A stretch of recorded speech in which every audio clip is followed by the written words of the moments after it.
Get in there and clean that shit up, boy. We got things to do. I'm gonna do an audio commentary. Can't be cleaning up after no dog this evening. I got to do this here commentary. Commentary. I'm gonna do a commentary tonight, folks, on Madman. Little known slasher, 80s slasher classic from 1981-ish, maybe 82. Not fully sure on that, guys. Doing this from memory. But yeah, Madman's one of those little known horror slasher favorites from yesteryear. That's kind of one of the barrage of slashers that came out during the time of Friday the 13th after they broke bad with Halloween and Friday the 13th. You had this buying frenzy where all these studios and or these releasing distributors, I should say, were buying up all these little slasher properties or even horror films that they could make into slashers. And Madman was one of those. They basically took the Cropsey legend and kind of morphed it into this. This was being filmed, I think, concurrently with the film The Burning. We'll get more into that in a little while and discuss the differences and similarities and all that good jazz. We got better things to do. We're going to do a commentary today. I'm doing this with my phone, so hopefully the audio is coming out good. I am going to be watching the Code Red DVD. You can find this on DVD with Anchor Bay had an older release, which I think had the better picture quality, but was non-anamorphic. This one is anamorphic widescreen, but they've color-coded the... We'll get into more of that later, but I digress. What we're going to do is we're going to hit play. You can sync up your VHS. They had an Anchor Bay VHS, and they also had an old-school VHSs that are out there, too. The movie's out there. It's just not as common as, say, Transformers or something like that, but... I'm at the main menu screen where it says Play Movie, Chapters, and Special Features. We're going to do the old 3-2-1 method, and I'm going to hit say go. When I say go, you hit play on your remote. It's just that simple, folks. It's just that simple. So here we go. 3, 2, 1, play. Go. Oh, Lord. Yeah. We got this title screen here. We got trees that kind of look like hands up there at the top. One thing I can say right away about good old Madman, let me turn that down a little bit there. It's got a great little music score. It's got a good little, good little song there at the end of the film and the ending credits as well. It's got some lyrics to it, and we'll get into that later, but...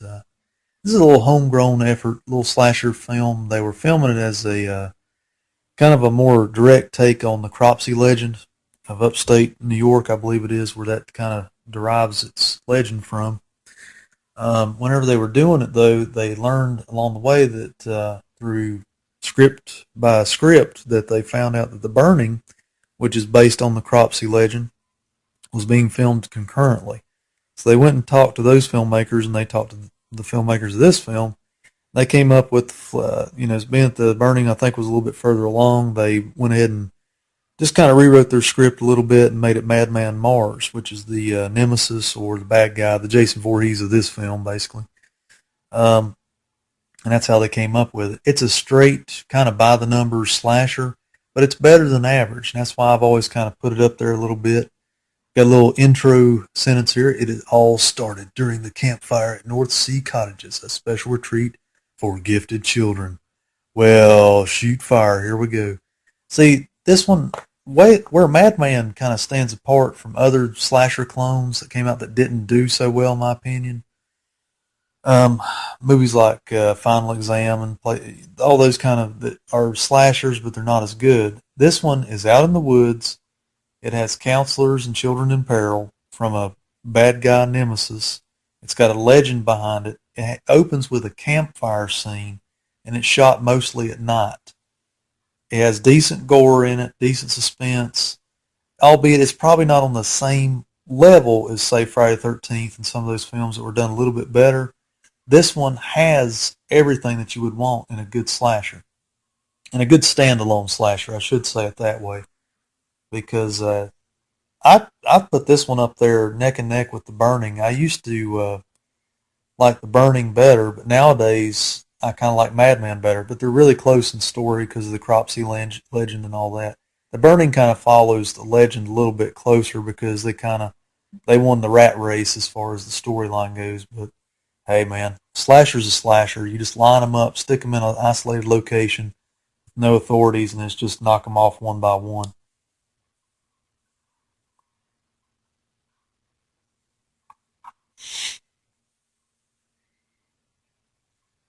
Got the actor Tony Fish kind of doing his little song intro here.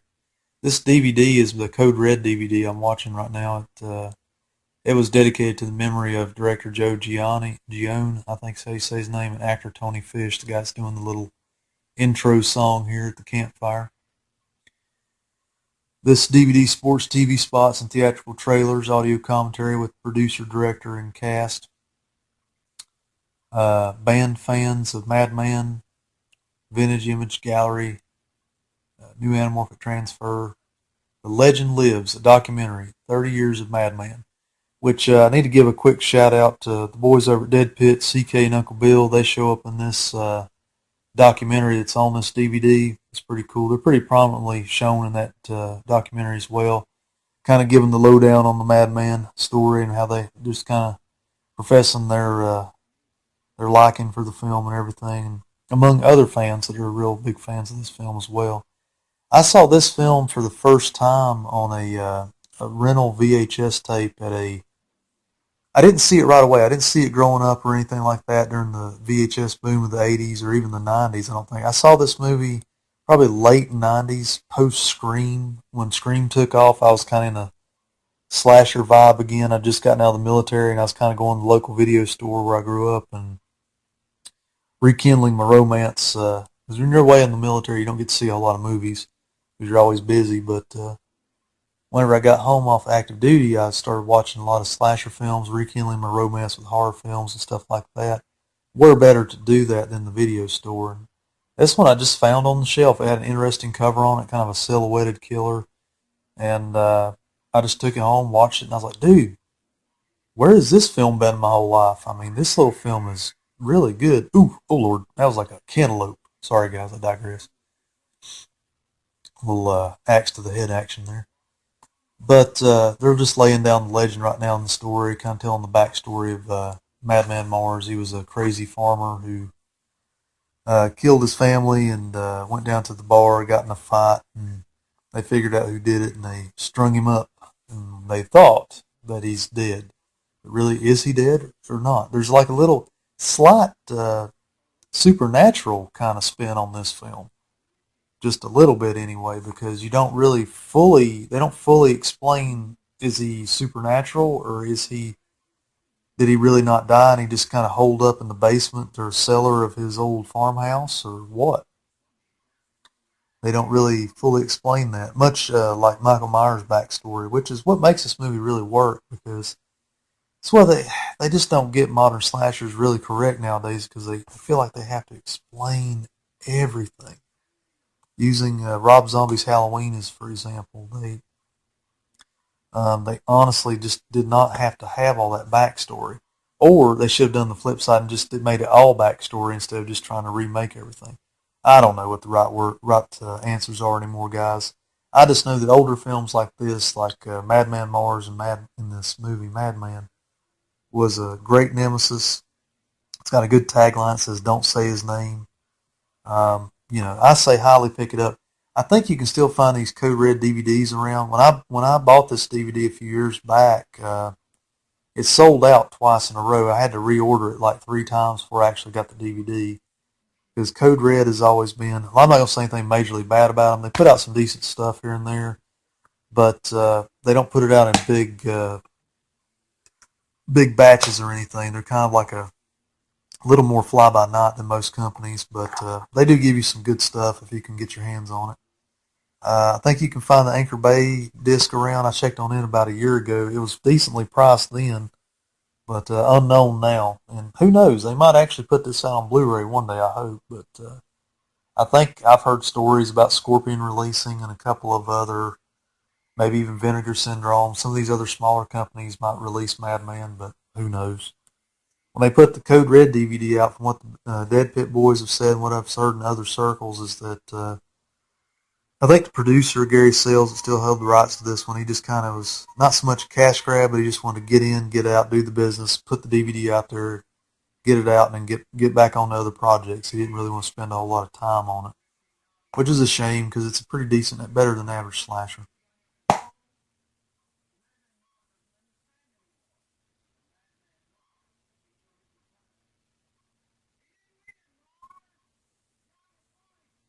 They're setting up the backstory here.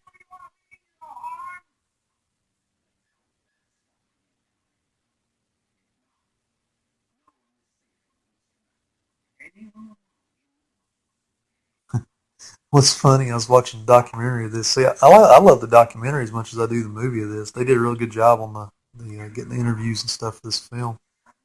Uh, this older gentleman that plays like the head counselor or whatever, the lead counselor of the camp, he's still alive, and he was like 50 something years old when they made this movie, so he's well into his 80s now, or 90 maybe. He's still alive, and he gave a pretty decent interview on the behind the scenes on this film.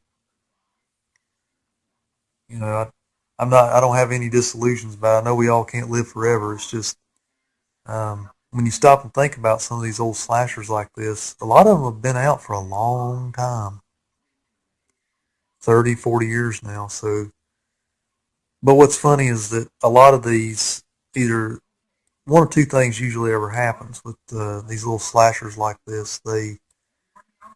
One may just, they may fall by the wayside and nobody may know them at all and get lost forever, or they may just keep finding new audiences over and over again. That's why DVD and Blu-ray is pretty cool, because if they get re-released, new audiences can find them.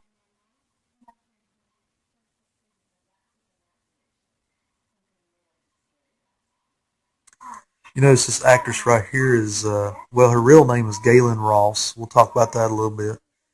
Galen Ross, of course, from Dawn of the Dead fame, George Romero's Dawn of the Dead, that is, and she showed up in a small role in Creepshow, and I don't know if she had a real big career, but she did this one non-SAG, SAG meaning SAG, Screen Actors Guild. She didn't do this one within that union, so she had to use like a stage name.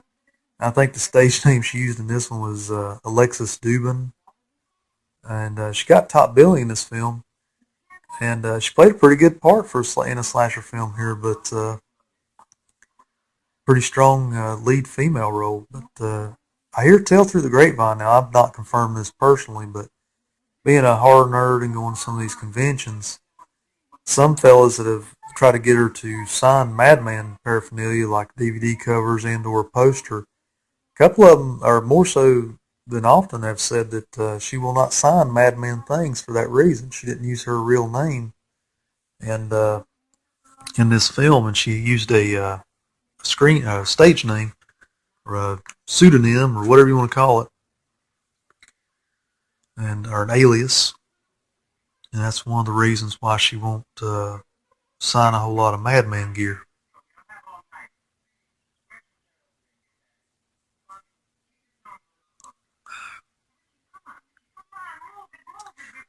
I love the Long Island, New York, and the upstate accents in this movie, and a lot of these films, like The Burning and films that were filmed up around that area, Friday 13th films, some of them.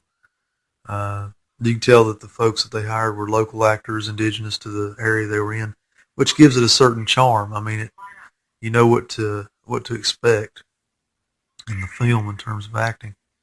Ooh, we had a little shot of Madman Mars up in the tree there. Highly atmospheric. I mean, what this movie lacks in acting. I mean, you don't really go to look at a slasher for acting, I know, but what it does lack in that department, as opposed to other slashers that probably did it better, this one makes up for it in terms of atmosphere and location, and even I will go so far as saying production value, because the film, for a shoestring budget that it was shot on, it really kind of delivers. I mean, they had to spray paint leaves in the foreground there in some of these shots because the leaves had already died off, and it's supposed to be like late summer, not like late fall when they filmed it in wintertime. So they talk about that in the documentary. They were going around spray painting these leaves and stuff on the trees. It's just the interesting stories like that that kind of, I think when you put people into a situation like that where they're really constrained, some of the best movies come out because they're really they have to work at it. They have to actually use their talent to overcome obstacles, so forth.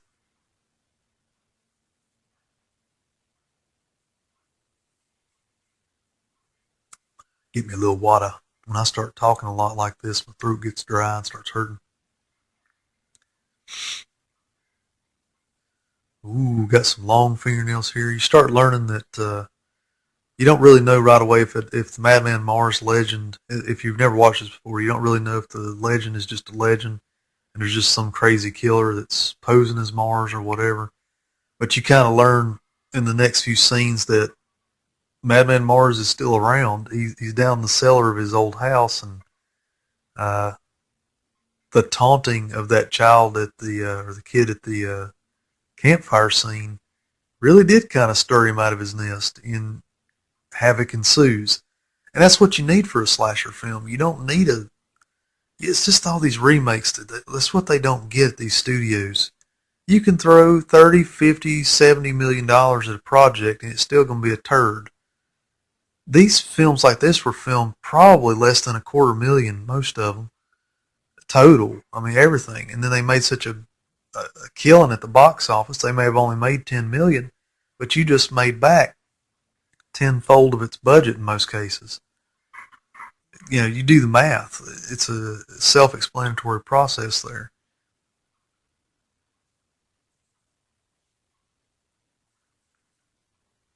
They go back to some of these locations in the documentary on the DVD here. That yellow truck you just saw in the foreground there is actually still there, I think, or if I'm not mistaken. Or they talk about the truck still being there to some degree, and then they moved it off or something. But they actually find the chain harness that they used to string Madman Mars up earlier that they depicted in the film, still on the same tree and everything. Here is some of the most questionable acting in the world right here. I know these ladies' hearts were in the right place, but the one girl, the brunette, is very super laid back, like she just smoked some dope. And then you got Galen Ross, excuse me, Alexis Dubin. She's talking about her relationship with Tony Fish. And she starts making like street noise sounds and stuff here. It's pretty hokey. She's sporting a little dagger there on her hip.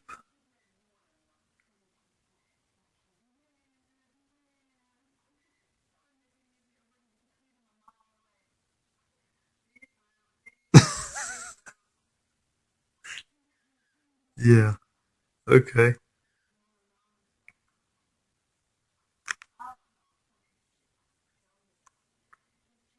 I usually don't like doing a commentary unless I got somebody with me, but I feel like I'm sitting here talking to myself. But I got my dogs in my room. They count. They keep me from going insane doing these commentaries because I'm doing them for you guys out there in YouTube land. Getting all this exposition out of the way here. Damn, look at that coat. Yellow checkerboard. What's funny about these the golden age of slashers like 1980 to 1986, say, especially the early ones like this, like 1980, 82, 81, around this time frame. A lot of the ladies still look like they were in the 70s, like they just crawled off the disco floor. And I mean, even in Prom Night with Jamie Lee Curtis, they did have a disco scene in that one. But I love how he said that. Yeah, it's so good. Yeah. Oh man. In the real world, that axe handle would broke off. Supposedly, this axe has been buried in this stump, and these two guys are going to try and get it out. And uh, I've often wondered. I never have gotten an answer on this though, because there's not a whole lot of info on this film. But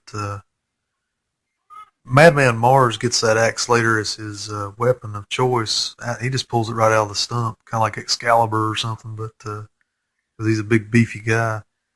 These guys can't remove it, but I'm wondering if that's part of the legend that they just left out of the story, that Madman actually put that in the stump and that's his original axe, or what. They never really fully explain it. As I said before, though, that's what makes these movies fun. You don't have to have everything explained. Dream it, you dreamers.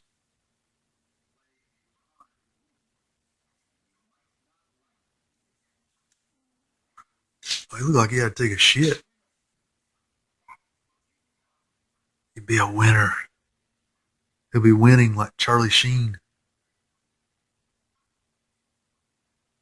Like I said, not the best acting in the world, but it's good in good in that bad way. There's that coat again. Look at this guy. He done had him a fifth of Jack. Hell yeah. This guy's character name is Dippy, I think. He's not in the movie that long, but look at him polishing off that bottle. Oh, he's just gonna leave it where it lies there. I think this is the first chance we get to see Mars here.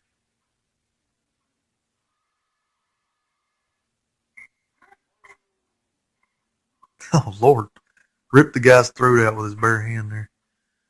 They, like I said, good practical effects in this film. That's what I love. I love some practical stuff. The look of Madman Mars is pretty cool too. They keep him in the silhouettes and everything until the money shots at the end of the film. Towards the end of the film, anyway. But yeah, the guy that played Madman Mars is his name is Paul Ehlers. He's also prominently featured in the documentary. I think he got his job because he did some art for them for the film that they ultimately didn't use for the poster art, but he also had a background in martial arts and I think gymnastics or something like that. So he got to talking to the guys up there, and they said, "Well, hey, what are you doing for the next month and a half or whatever?" And he said, "Oh, I don't know, doing my art or whatever." And he said, "Well, you want to be in a movie?" And naturally, he said yes, like any of us would. I would have said yeah. Like, shoot, yeah, I do martial arts, whatever. I'll do the film. But he came on board, and big kind of beefy guy that took on the role. He's kind of stocky. He's kind of got that Leatherface build. He's not really like a big bodybuilder or anything, but seemed like a really cool guy. He has a website nowadays, and I think he makes homemade knives, like very articulate knives that you can order from his website. Of course, I haven't checked his website in about 2-3 years, but you want to probably check that out whenever you get a chance. I love his grunts and sound effects. He's always grunting about something and making all these weird noises and stuff. Pretty cool.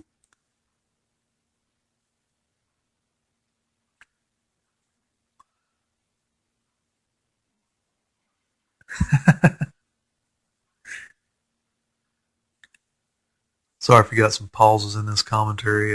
There'll probably be a few pauses in here. I'm trying to rest my voice today, but I kind of get lost in these films where I start enjoying them and then I just go quiet and I start laughing. So if I go off the radar a little bit, I'll come back to the fold. Don't worry, guys. I won't leave you guys hanging. This is kind of like a roundtable discussion of the counselors, kind of the victims of the film, if you will. And there's Tony Fish, TP as he's called in this movie. They never confirm it, but I think Quentin Tarantino or somebody was quoted as saying the mystery of his initials in this film. They kept saying his name might have meant toilet paper or something like that. That doesn't make any sense. I don't know. They don't really ever explain why his initials are TP. He even has a belt buckle to prove it.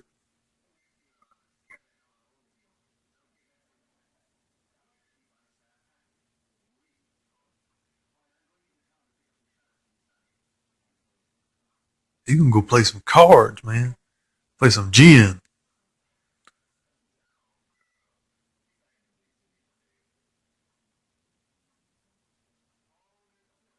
Oh Lord, we're gonna be putting the moves on her there.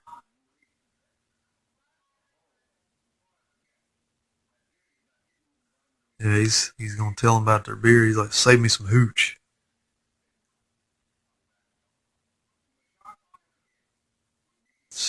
They ain't gonna be watching them kids. They gonna be getting down doing the nasty. This is a slasher flick.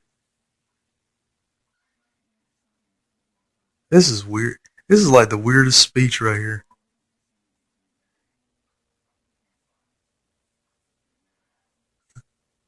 Guys do not do this. I'm sorry. They just don't do that. They don't openly apologize at the tables like that. Look at the dude in the red shirt. He looks like Hall and Oates. Oh, oh, Oates, I think his name was. Got that porn mustache going there. Love and lovers. Yeah, yeah.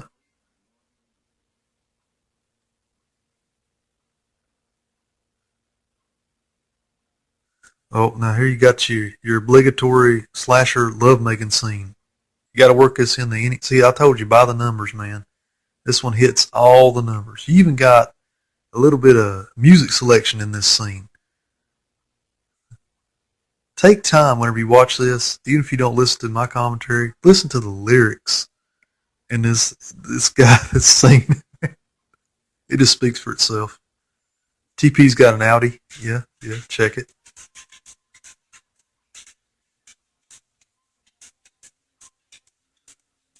It's this really long, drawn out, edited fading hot tub scene. It just seems like it's totally, totally off the mark and out of place in this movie, but they went for it and stuck it in there, and there it is. Now you got a big man ass shot there. It's yeah. If that's your thing, go for it. But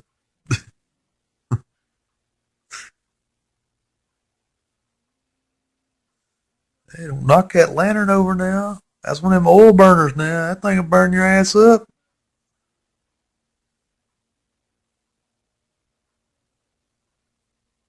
This is like choreographed tub revolving. I can't help but laugh every time I see this scene.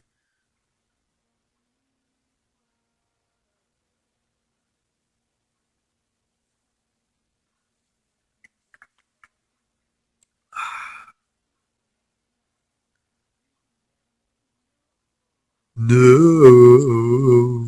This kind of trips me out, the guy singing.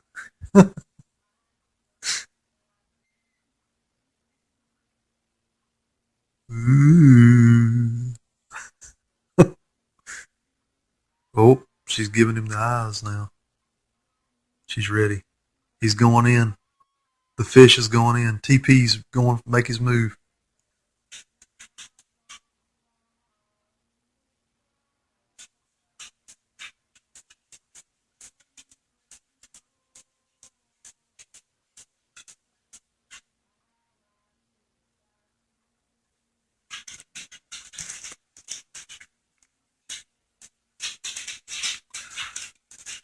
Sorry about the ambient noise there. My dogs are getting restless. I think they need to go out. Let's let the dogs out. Who let the dogs out? Here you got some camera shots here. They're being watched in the hot tub. Here, dogs, get out of here. I'm doing audio commentary. Pardon me, need that. You go on too.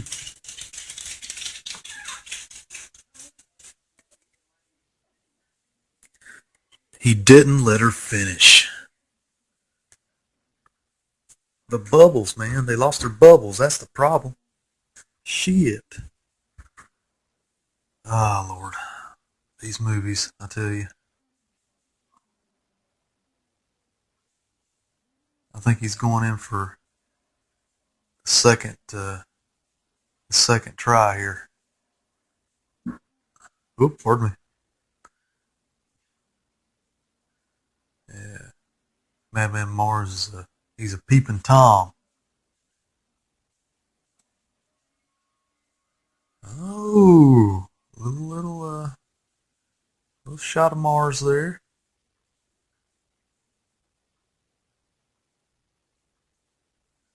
Guess I could talk while this character's kind of rummaging through the woods and everything.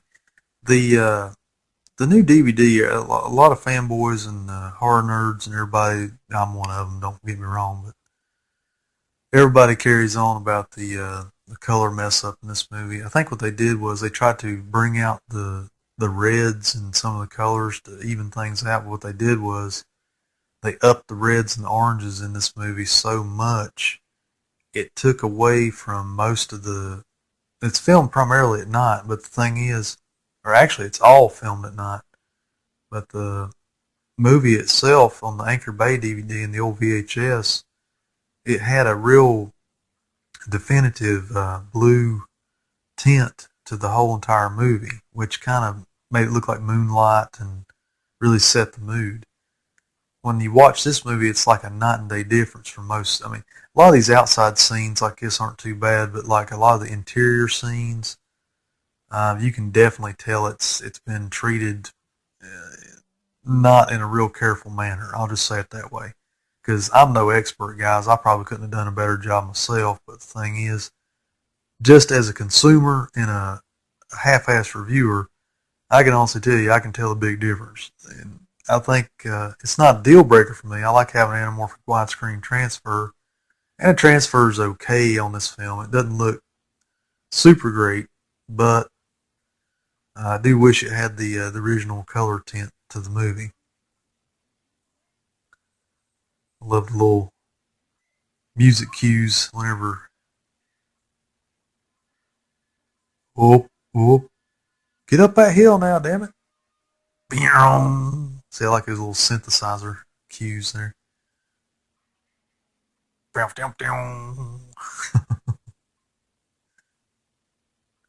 This girl there that just left the scene there, the one that's in the yellow checkered coat, she was featured pretty much in the interview sessions of this DVD as well. There she is at the top.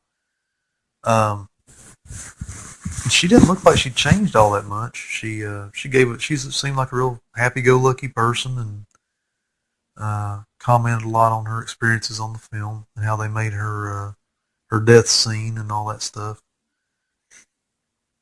See, it's got little scenes like this, like no couples lay head to shoulder like that. No, it's just kind of a sight gag is what comes to mind to me. But movie, another lesser known slasher called The Mutilators, filmed down here in North Carolina at the beach. They did some stuff like that in that movie where it was just kind of like couples just don't do that. That just leaves you feeling like what?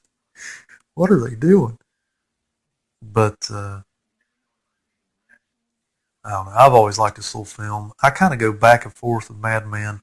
Madman's one of those slashers, kind of like Friday the 13th, where I can watch it anytime. It isn't just relegated just to Halloween time. I'm doing this commentary right now in mid-September, mainly because it's starting to get a little bit cooler outside, and I start wanting to watch something, but I don't want to burst the bubble with like the Halloween films and stuff like that. This really says October. I watch a lot of slashers and just kind of standalone horror movies in September just to kind of just put a little primer on it, just to kind of get the season ready. Which brought me to do the commentary today.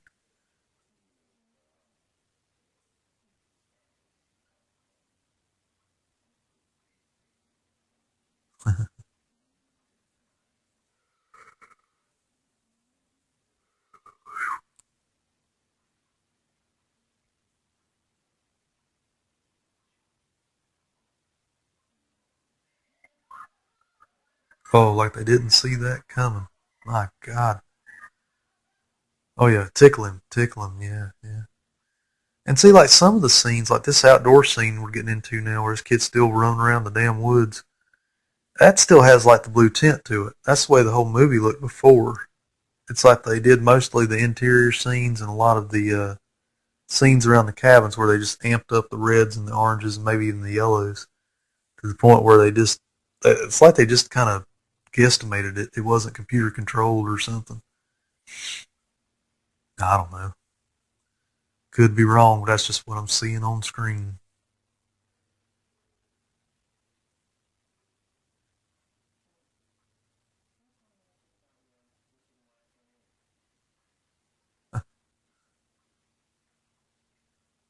You tell that kid was an extra.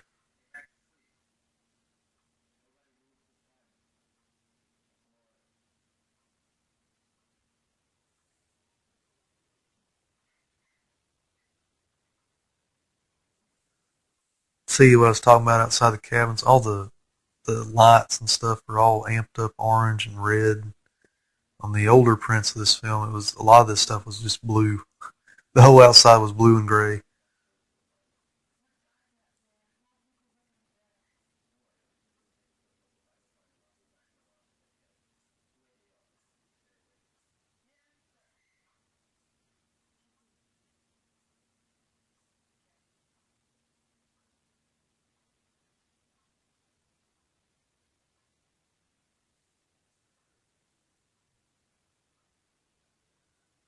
And as with most, oh, ooh, what was that? What was that? As with most slashers, somebody says, "I'll be back," or "I'll be right back," or "I'm leaving. I'll see you in a little while." They could walk off by themselves. You can pretty much, there again by the numbers, you can pretty much write them off. Their time has come. Just what most slashers, what's interesting about them is how they get done in. And this film doesn't disappoint. I mean, it's got some good little gore moments, hokey moments, and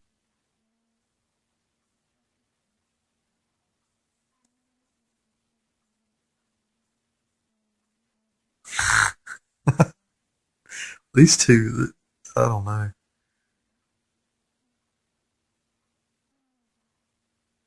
No more doubts.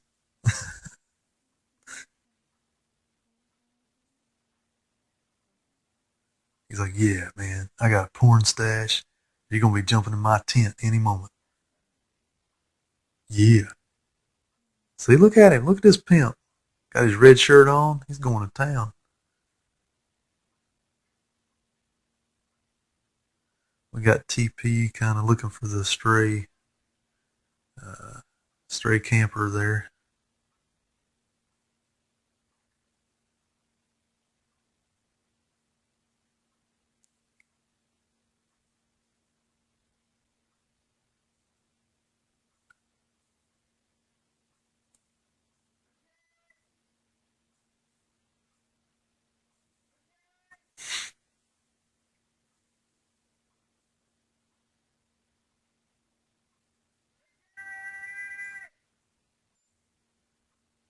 Hurry up, Richie. Get back to camp, boy. We got things to do. Oh, what was that? Ooh, little shot of Madman Mars there.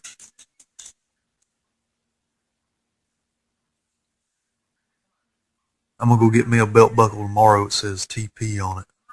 I'm gonna let people guess about my name. It's gonna be awesome.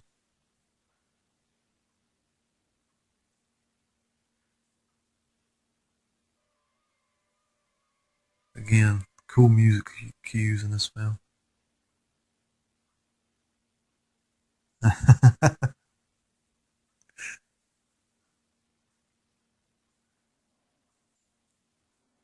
He about to get his ass whooped.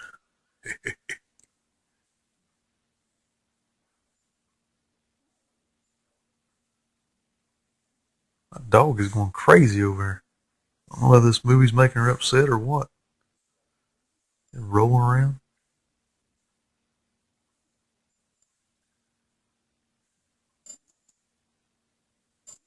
TP's getting these feelings like he's not alone.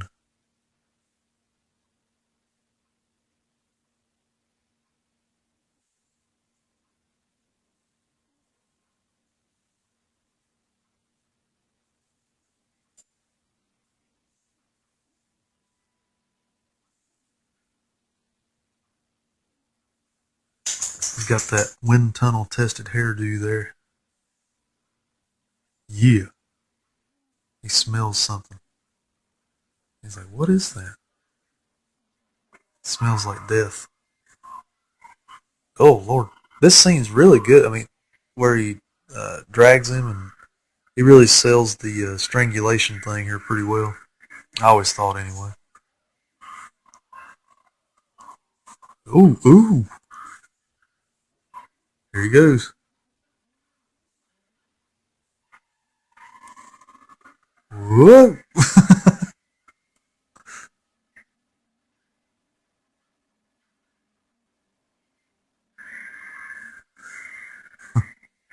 Listen for this sound effect coming up whenever old Madman Mars pulls him down from the rafter there to kind of crack his neck. It sounds like a genuine. It sounds like a genuine walnut being cracked.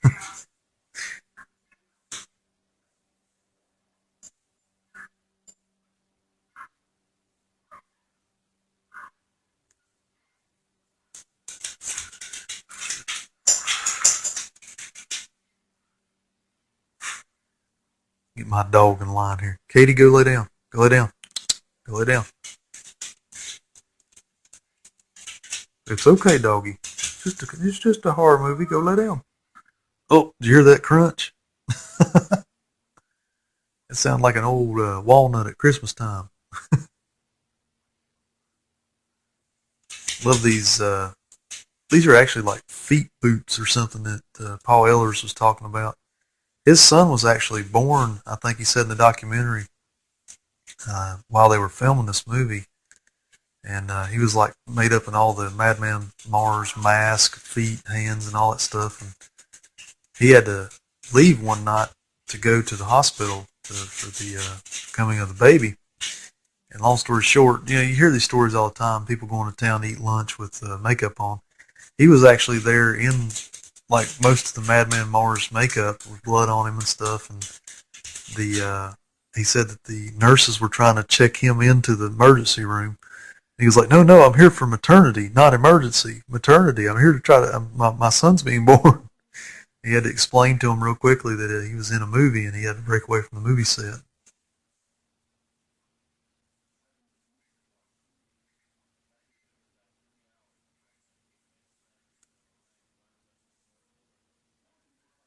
This is another staple of slasher films. They're always like, no, it's just your imagination. Nothing's wrong. Kids do. These are just kids. They do this all the time. Kind of attitude.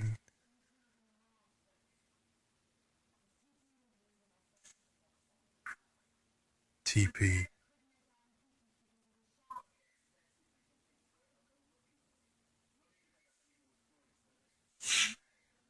Yeah, he's just like, don't make up no stories, you liar. Quit lying to me.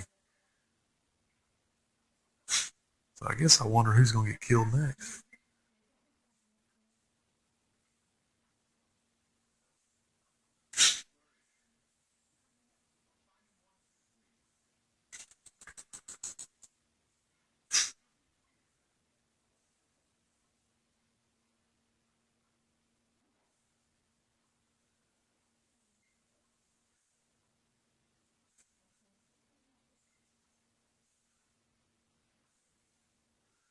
Well, it's your fault for not saying anything to TP.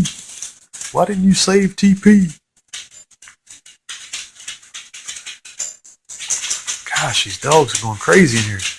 Go lay down, dogs. Go lay down. Go lay down. Come on.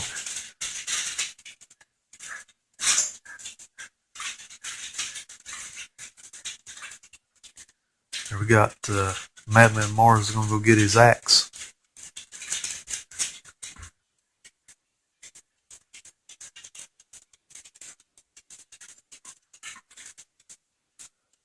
Kind of gives a little wiggle and kind of displays his strength here. He's a power lifter, Crunch. That's reminiscent of the first shot in the movie where he sees feet in the axe while he's killing his family. Now it's kind of like he has no shoes on, these real gruff looking feet there, and he's got his axe again.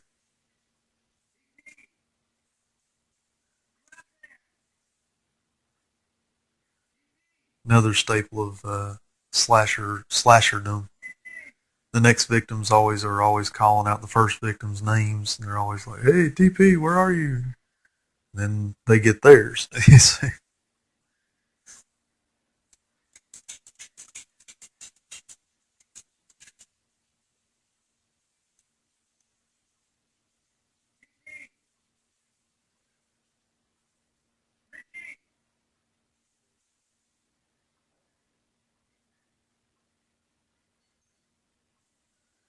That's all you really need, though, for a slasher, man. You just need to get a group of actors together for a little bit of money. They have some decent acting chops. You don't really have to have acting chops to some degree. And just a decent little budget where you can get like at least like a one to three locations, maybe. Get it narrowed down to one location for the second and third act of the film. And throw some decent gore in there, and even then, you don't need a whole lot of gore. Look at films like Halloween and the first Friday the 13th. A good number of those kills are either bloodless and or they happen off screen, and it's just by power of suggestion that made it work. Plus, decent, when they did show gore, it was decent effects by Savini and stuff like that. But this one is, much in the same realm of filmmaking. Because there are a lot of bad slashers out there. Look at that slasher I saw on the Roku the other day, The Prey. The movie is probably about 45, 50 minutes long in real time. Then they added about 30 solid minutes of nature shots and bug shots in the movie. I shit you not. That movie is like National Geographic meets slasher film. If you've ever seen it, you know what I'm talking about. But at least in this film, there's always something going on. They're out in the woods. It happens primarily at night. And it's everything you want in a good slasher. Everything a growing boy needs.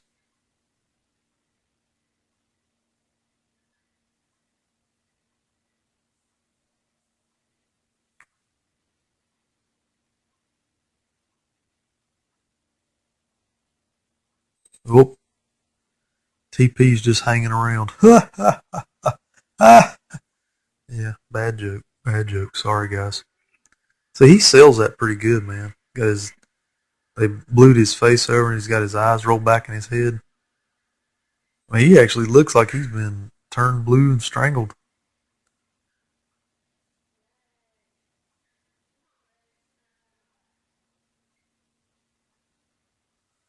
Yeah, got him a little pig sticker there. Gonna kill him somebody. That little 3-inch blade.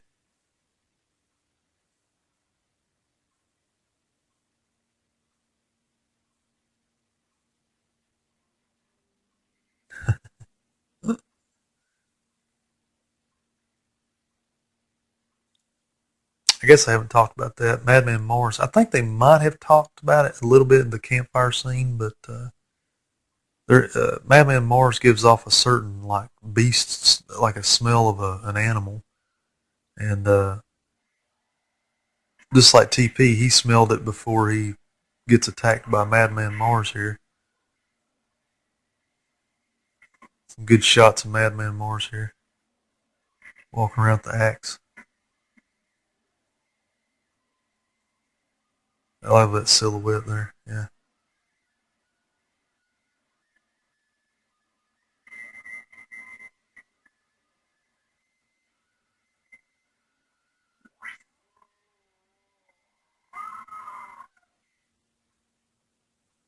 And see, that was a good little off-screen kill there.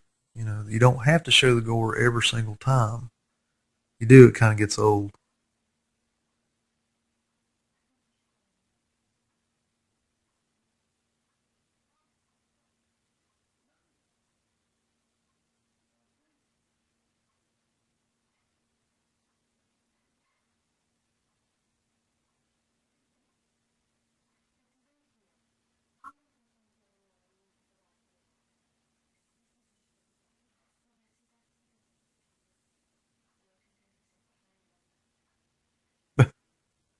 It's like a polite way of saying, you're a goofball, and I don't like you. I'm going to do what I want, bitch.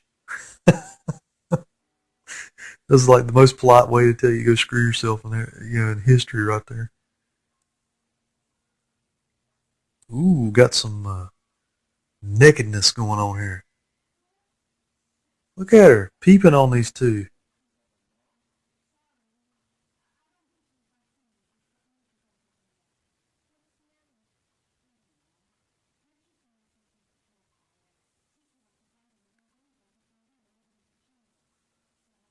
Because they're dead.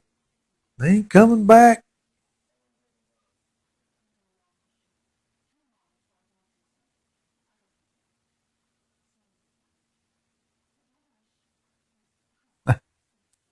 Now you finish up screwing and you get back to that office now. And I'll pop my head back in this here tent. Look at Hall and Oates here. Going back in for the kill.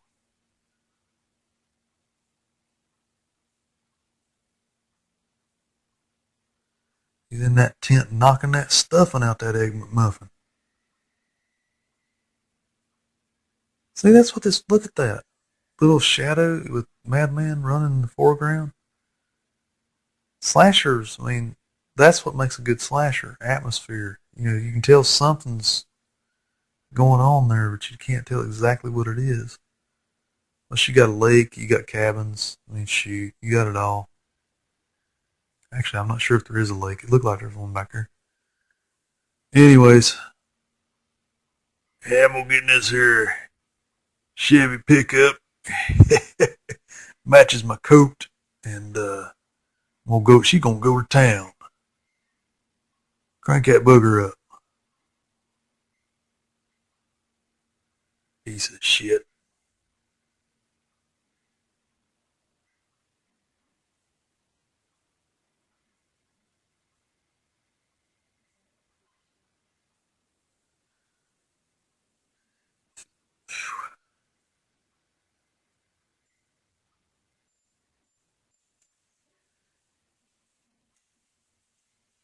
She's got one of the better death scenes in this movie, just my humble opinion. I've never quite seen a death scene like this one in slasher films ever. So I think she's trying to work on the starter here, or work on getting the engine started a little bit.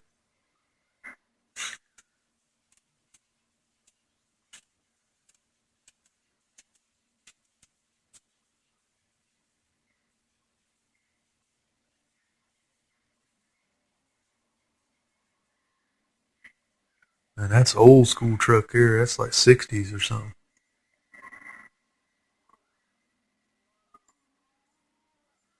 Madman Marz want to go for a ride now. Don't leave him behind.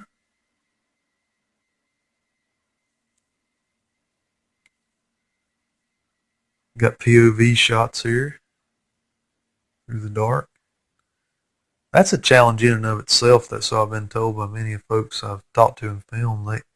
Shooting at night is not as easy as most people think. I mean, you've got to have enough lighting, but not too much to mess up the shot and keep the atmosphere going. Plus, the actors have to play like there's no lights shining in their face all the time. A lot of times, especially in a lot of British horror movies, they shoot day for night, meaning late in the evening when the sun starts going down. It'll still be daytime, but then they turn I think the contrast down or up real big and real top, or up on the dials, and make it look kind of like night, but you can always tell it. There's them little hair marks on this screen here. Some of the shots in this one, there's got a little jitter in the screen, but has to do with the transfer on the film.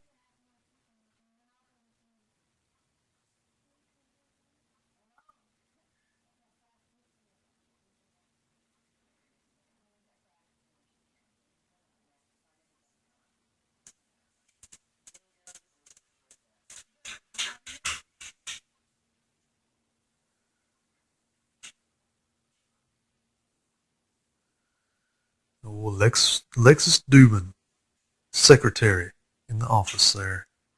She's gonna scratch her chest, get a little itch. It's 1 o'clock in the morning. Where the hell's TP at? She's getting pissed off. She don't know is that everybody's getting killed. Her hair got real fluffy all of a sudden. Look at that. Good God.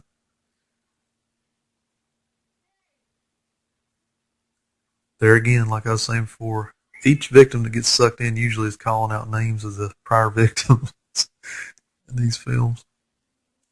Ooh, little creepy hand, yeah. Sorry if there's not much more technical tidbits to throw out at you guys, but you get into these kind of run-of-the-mill slashers like this is really, once you set the ground up, it's just kind of knocking people off. there's not a whole heck of a lot to react to. I love watching these movies over and over again, especially late at night. There ain't much when there's not much on television. I like to pop one of these in. Ooh, she's got a clue there. Go on over and get that flashlight. You can take that down to the pawn shop and pawn that flashlight. Get you $5. Go buy some of them DVDs.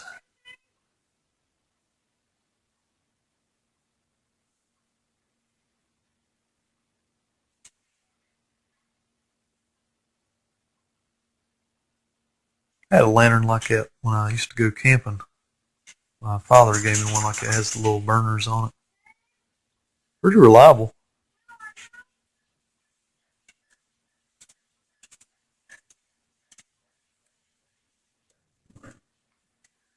What I got growling dogs in here. I got, hey, girls, go over and lay down. Sorry, guys. These damn ungrateful kids of mine. These hairy kids. They growling at each other. They're jealous because I'm watching a movie. Go over and lay down. Oh, Lord. He ain't got no head.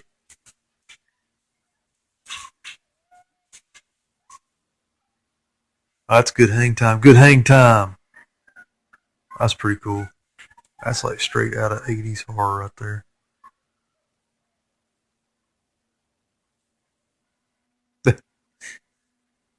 If you haven't noticed already, Madman Marz, he's kind of like enemy soldiers. He carries off the dead. He takes the dead somewhere, but they don't really reveal that till later on in the film. Why that is or whatever, but you'll find out soon enough, guys. You got to watch the whole movie.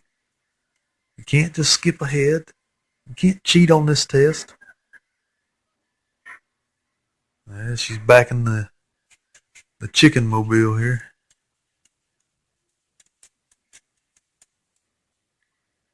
Another staple of slasher films, the car never starts whenever they need it to.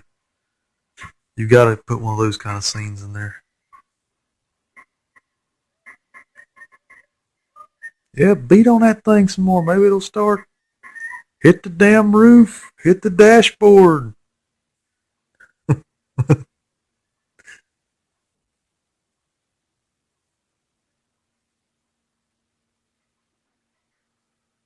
You better fix that damn thing. I think she's going to have to try to do a jump start it on again here. This next scene coming up is one of the better death scenes in the film. Mainly in terms of how they edited it, how they used what they had on set, and they didn't have to. It's really pretty simple if you just kind of look, don't think about it too hard. The effect itself.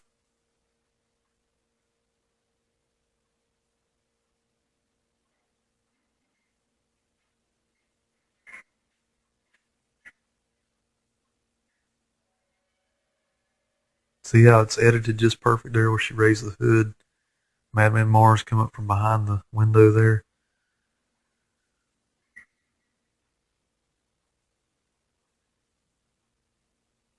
Oh, it's nothing.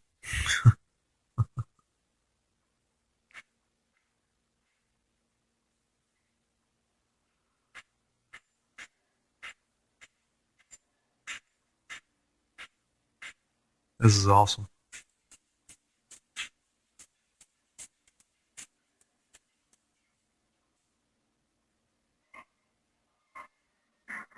Oh, shit. Truck hood beheading. Look at that blood spurting out there. You will never see another scene quite like that. Now, that took some engineering. I mean, really, if you're sitting around set and you don't have a big budget, you got to think of things like that. You got to think on your feet, and that's what they did in this film. That's why it's so good. Are you ready? I've got a porn mustache. Give me another kiss before I go, baby. Yeah. Check him out, superhero in his pimp daddy red shirt, man. That girl right there is annoying. She's like one of the last victims, and she just, ugh. But, one thing that they didn't really do in this film that kind of came into play later in every slasher after these early ones that come out. You had to have the stereotypical jock. You had to have the stereotypical nerd. The you had to have a minority in there of Asian descent or African American descent. You had to have like that mix. These early ones like this, they either had like one. They didn't really discern who was the jock or who was the nerd or who was the preppy girl or the stuck-up bitch character girl or whatever. They didn't have those kind of laid out just yet, but they still had like the numbers with. You had to have a kill every 5 to 8 minutes usually in the film. You had to deliver. You had to deliver those type of goods. It was only later till you get into like your mid-'80s slashers, like from '83 to '87. You started seeing them just like every movie. You had to have, like a nerdy character or a preppy character, a good mix of girls and guys. In this film, they just didn't really. It was just kind of like an all Caucasian cast for the most part, and they all get picked off. But I'm not complaining. It's just one of those deals where that's the only thing I've really noticed in Mad Men that it was lacking in a little bit. He's just checking out the body. Oh yeah, just scream.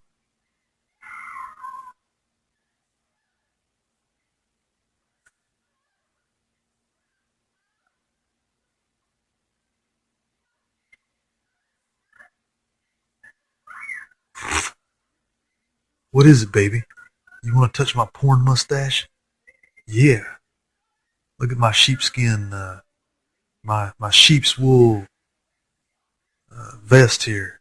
Isn't it sexy? Yeah. Yeah. You just don't know what you're talking about, baby. I play in Hall & Oates. I know what I'm doing. Yeah.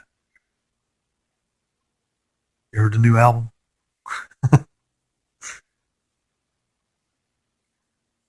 See, they go to check out the pickup truck here, and they discover their buddies, that girl's head inside.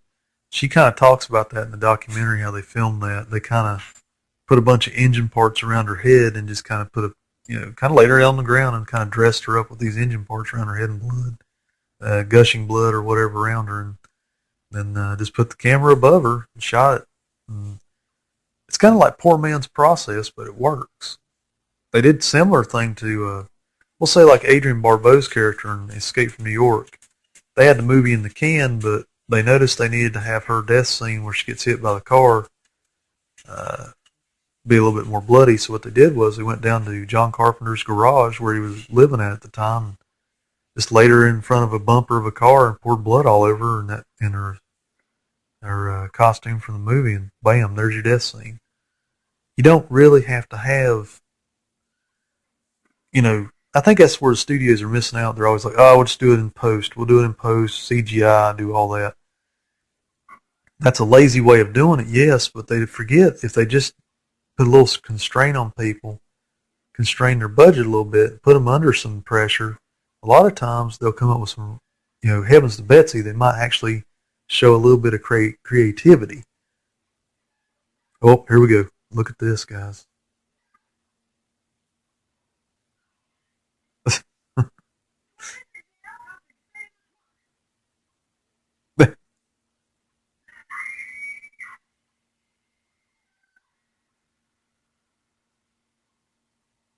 I love this. He just gets her head and, let me just put this by the side of the road. We'll come back for it.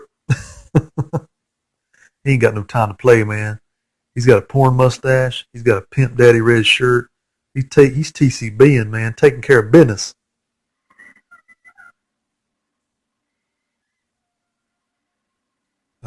This girl, she's super annoying. You can tell that's poor man's process. He's really not moving. It's just, oh, cool. Watch this. He just pulls him all out the window. Whoa! Look at her. She just sits there. She's just.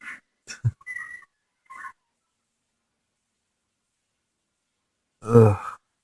She has the infamous scene of when in doubt, running from a axe wielding maniac. This is cool. He breaks his back.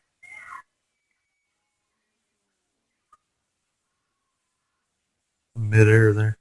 She has the infamous scene, as I was saying before, of when in doubt, running from an axe-wielding maniac, go hide in a refrigerator. If you ever go to a horror convention, you ever hear certain people talking in circles about their favorite slashers, and usually it always gets a laugh. Somebody brings it up at one point or another, and they're like, "Well, you could always hide in a refrigerator." Well, that's where that came from, was this movie. I didn't pick up on it right away because it was this time. I'd watched this way back in the day, and then a few years went by, and it just kind of went into obscurity till the DVD came out again. And I kept noticing a couple horror conventions I went to up in Kentucky, people were like, "Well, you could always hide in a refrigerator." And T-Shirt Joe from Fast Custom Shirts, and a couple of, we used to talk about that movie all the time because I was like, "Oh yeah, that's Madman. That's the one where she hides in the fridge." Why in the world she hid in the fridge, nobody could figure out, because it's out there in plain view. Well, you'll see it in a little bit. I'm not going to get too far into it, but it's an awesome scene. It's an awesome scene. This poor kid's had his own movie to himself. He didn't really do anything but walk around the whole movie looking for everybody and just kind of hanging out, taking a shit in the woods and pissing, and I don't know what else he's doing out there in the woods. He goes back to the house again here, and he's like, "What in the world?"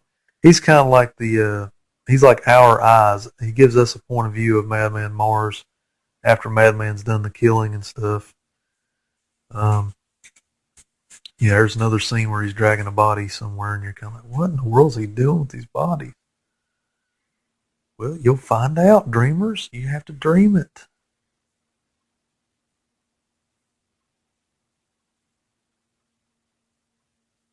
Old Madman Marz has been working overtime. I like how he runs through, growls and runs.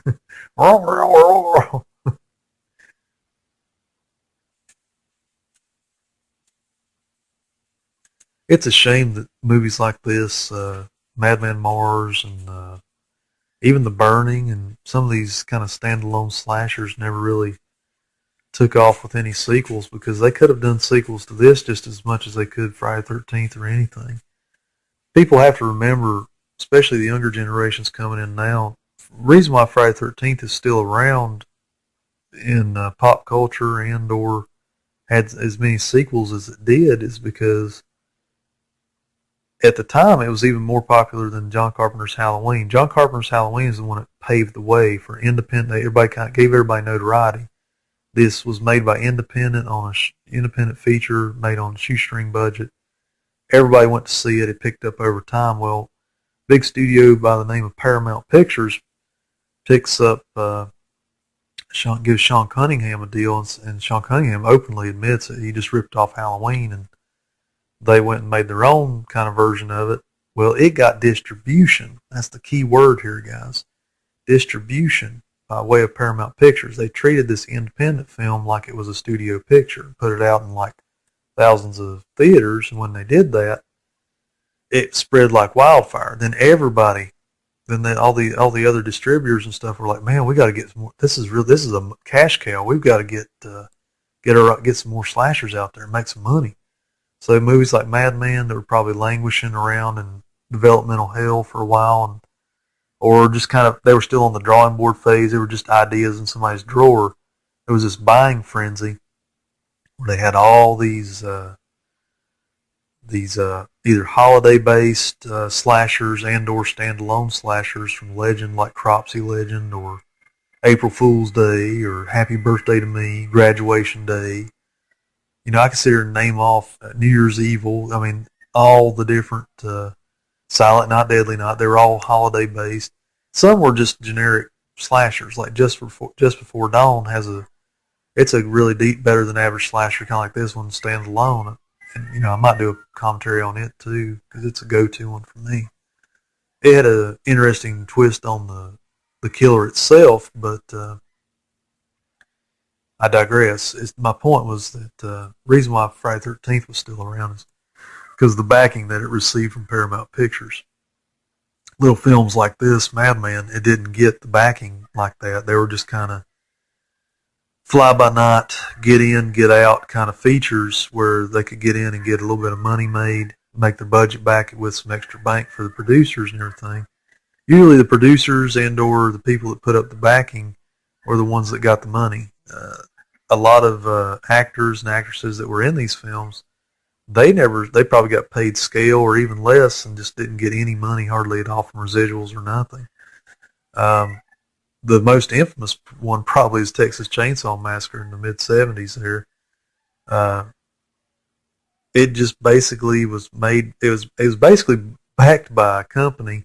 They had mob ties, and then they swallowed up all the money. And none of the cast really got paid next to anything for the movie. Oh, here we go. She finds out she's not alone, and when in doubt, you go hide in a refrigerator. There's the refrigerator in clear view, and there's nowhere else to go in that room. Ugh, that's just a funny. It's just got a charm to it.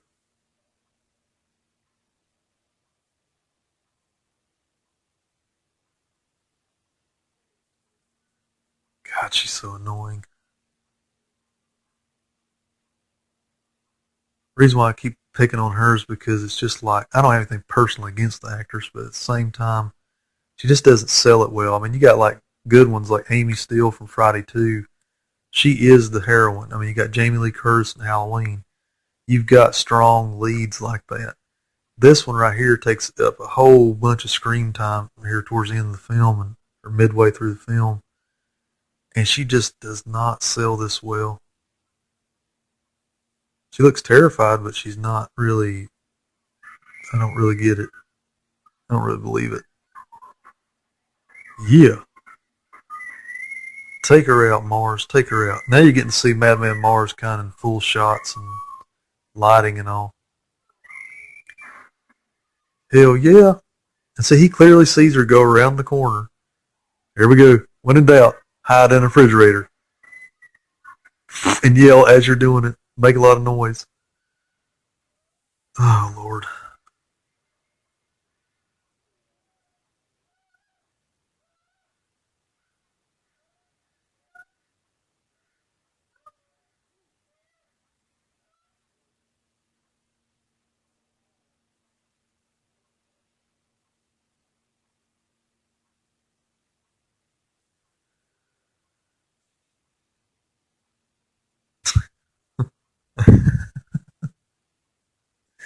Sorry, I'm just getting lost in this refrigerator scene here, guys. It always gets me. She's so stealthy.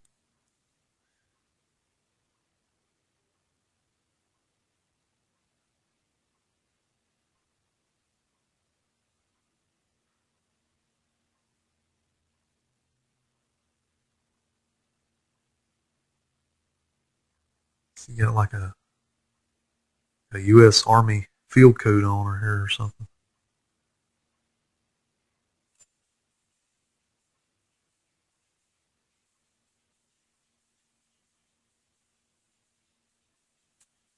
She really is the one of the Brat Pack that you just want to get it though. You know, there's all they this comes into play later in slasher films. They always have like one that you're just dying because they're so annoying in terms of character. You just want them to get 86 because you want them to get just you're just dying for them to get it. Not in real life, of course, but you just want them to get out of there so you can get on with the movie. She is that one for me in this film.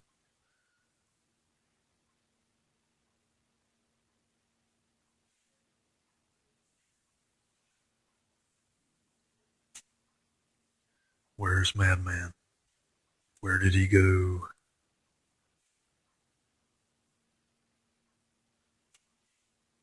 They just another building suspense, but she did not need this much screen time. I'm really not liking her right now.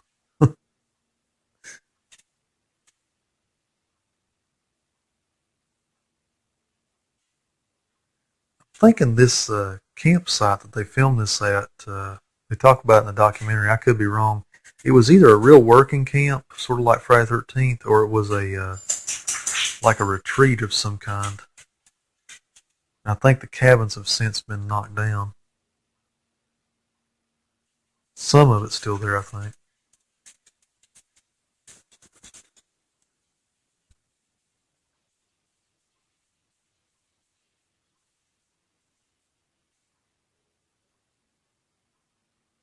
she smiling or is she?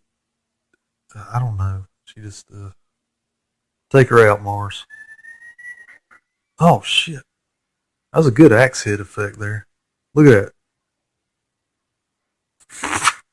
She fell backwards pretty funny though. That was pretty funny. I think she even gets another. Yeah, she gets a double kill in this movie. Uh, excuse me, Alexis Dubin, as she's referred to in this film. I think she actually gets a firearm at some point, and she actually blows her away by mistake or something. I can't remember if it's a shotgun or a rifle or something, but yeah, I think that's coming up.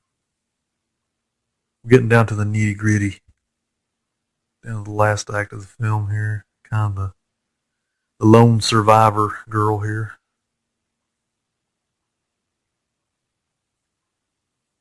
I mean, Galen Ross did a pretty good job in this film. I just don't know why she, even at a horror convention where people are horking all kinds of copyrighted T-shirts and uh, all kinds of gear and stuff. I mean, bootlegs galore on tables. I don't see why she has a problem with signing autographs on this kind of stuff. It really doesn't matter. Because in the end, nobody, I doubt her autograph is going to be that worth anything. Like any of these horror autographs, for that matter. I mean, you get the horror autographs. This is my take on it. You go to a convention, you get a horror autograph because you want it, and you want it in your collection. Now, I've got an autograph by Kurt Russell, and I've got a couple things I consider very valuable to me. But at the end of the day, it's just people's signature they wrote on your piece of paper. Get autographs for your own self needs.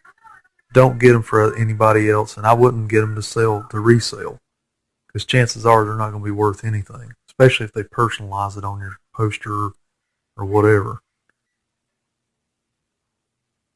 Anyway, I digress. That was a little tangent on autographs at conventions there.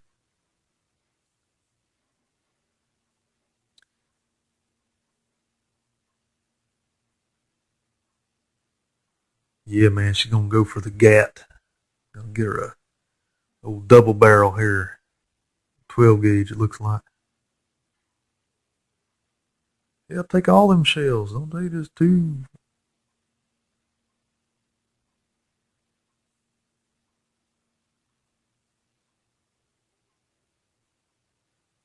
Neighbors are having a party. I can hear their music up here in the man cave. It's getting cranked up next door.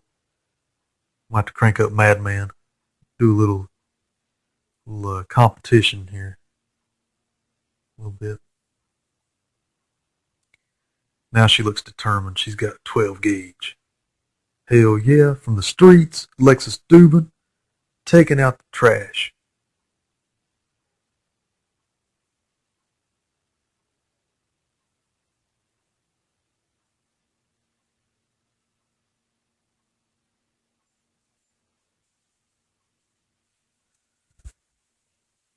It's all these scenes they kind of, I think like the last victim and her scene here where she's creeping up to the good suspense builders, but at the end of the day, they just really kind of drag the film out. Most of these films don't really need to be anything but about 80 to 85 minutes long. Not even really a full 90 minutes is really required for them to be effective. Oh yeah, here's that double kill I was talking about where the girl you thought was dead, she pops back up again, gets blown away here. It's kind of hilarious looking in a way.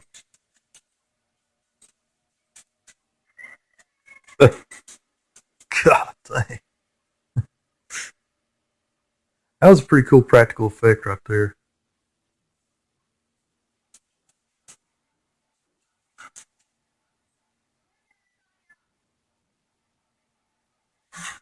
If the Facebook and Twitter pages are still up, they're on the back of the DVD here. Facebook.com/Madman Mars movie, or on Twitter if you're a Twitter bug, Twitter.com/The Madman Mars. Now this was from 2010, so I don't know if they're still in existence or not. You're welcome to try it. Rock on.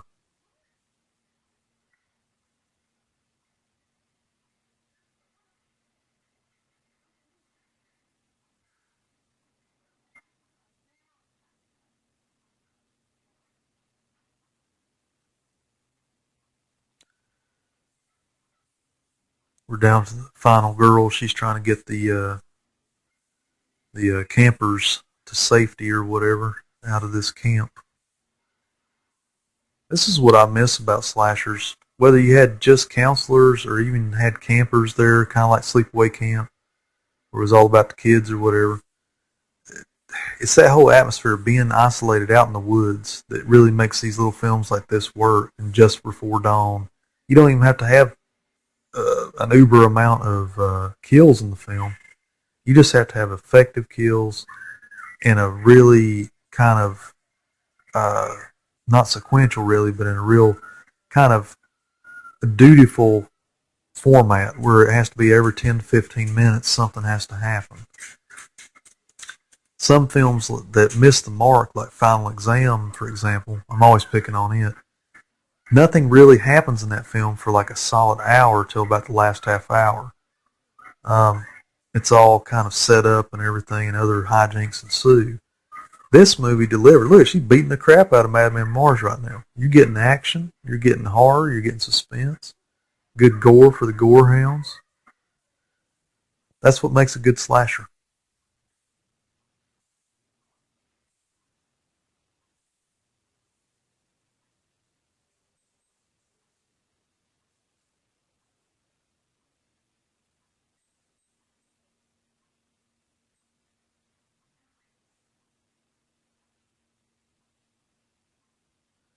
This DVD is rated R.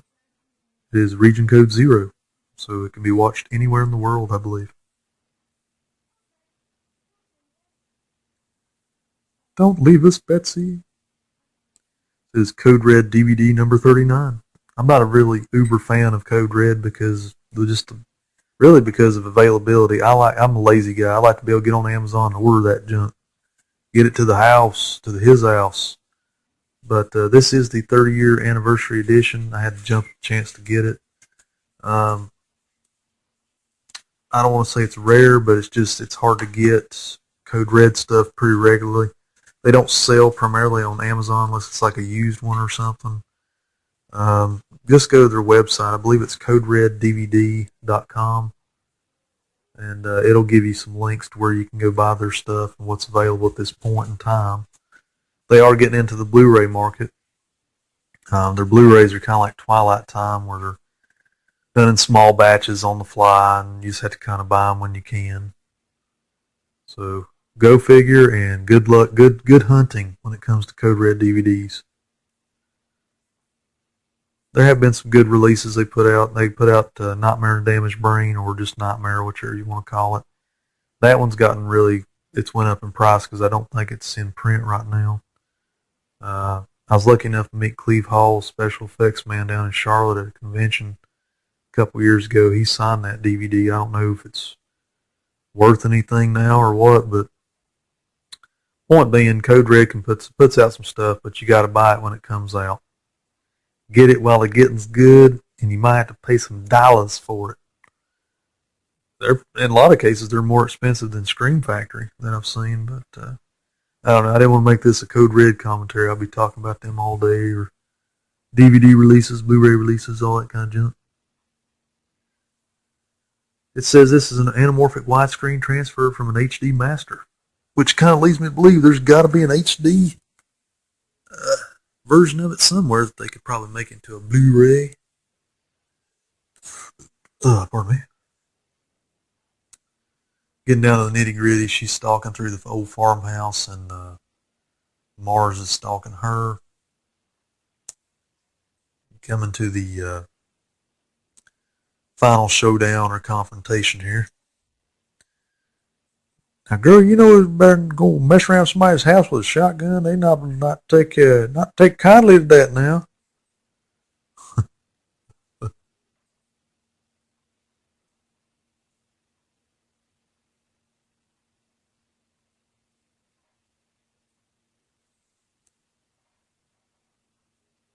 Old creaky house. They couldn't have found a better house, man. It's kind of like they sell it well.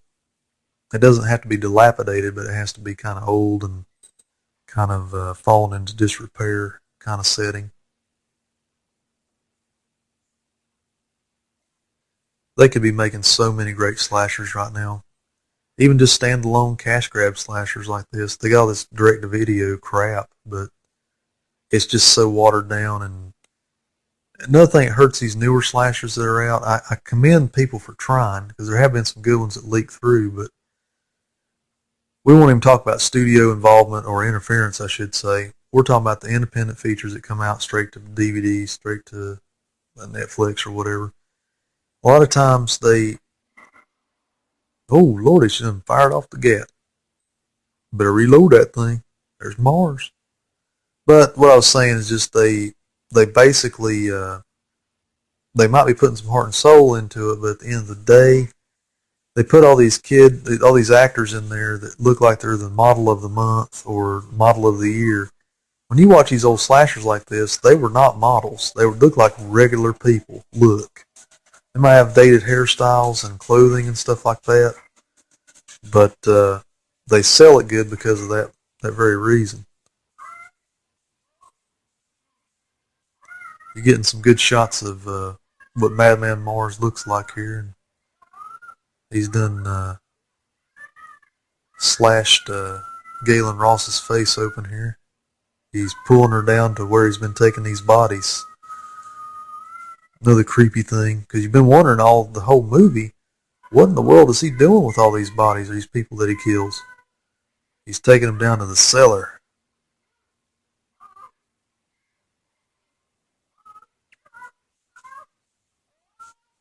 Got the meat hooks here. Kind of hangs her up. Kind of a la Texas Chainsaw, where Leatherface is dragging people into the kitchen and putting them on hooks and stuff like that.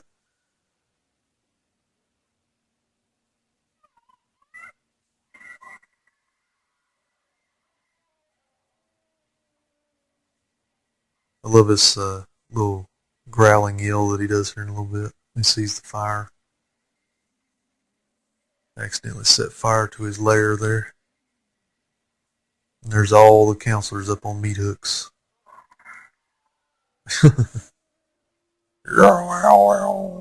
he just kind of leaves. And you don't really know if he burns up or if he lives, or there again, kind of like Michael Myers, evil's always there kind of feeling. The meat hook scenes there too are kind of harking back to Mutilator. I've mentioned it before in the commentary that that's kind of, not to spoil that one, but that is kind of how a lot of the dead bodies end up in that film too, up on fish hooks, big giant fish hooks. So this kid's got the 1,000-yard stare going on there. He's seen beyond.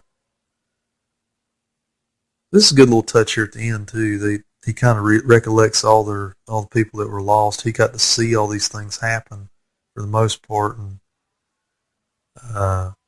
he's just seen beyond, and he's scared to death. He can't even talk. So here's this end credit. It's the same tune I think that Tony Fish was singing earlier. Good fade work here too. But he's kind of got a yodeling voice there, but it's got killer lyrics to it. We go back to the original hands in the trees kind of background there. And that was the infamous standalone slasher film, Madman. Hope you've enjoyed the commentary today. Check out all these wonderful credits as they roll here. Because you never know, you might want to get special effects makeup man Joe Hansen to come and do your movie for you if he's still around. Or the gaffer. Or the grips. You know, there's tons of people worked on this. They got prosthetics people, hemoglobin applications. Shoot, man. Logo graphics. Paul Eller did the logo for this film. He played Madman. Song of the Fifth Wind. I Don't Need Words. Destructo Funk. I mean, look at all these songs that's in this thing. Song of Madman Marz. All songs were written by Gary Sales. Homegrown effort here, guys. Like I say, just hope and pray that one day we'll get us a decent Blu-ray special edition of this film. And maybe even get some of the cast members to show up at a horror convention. Because that's really the people I'd like to meet at conventions nowadays. I've been shying away from the recent ones that are either steeped with Walking Dead folks or just kind of trendy stuff, not really kind of gritty horror that I like kind of deal. But I digress. That's it, guys. Madman. Hope you guys have enjoyed. You guys take care. I'll catch you next time. Rock on.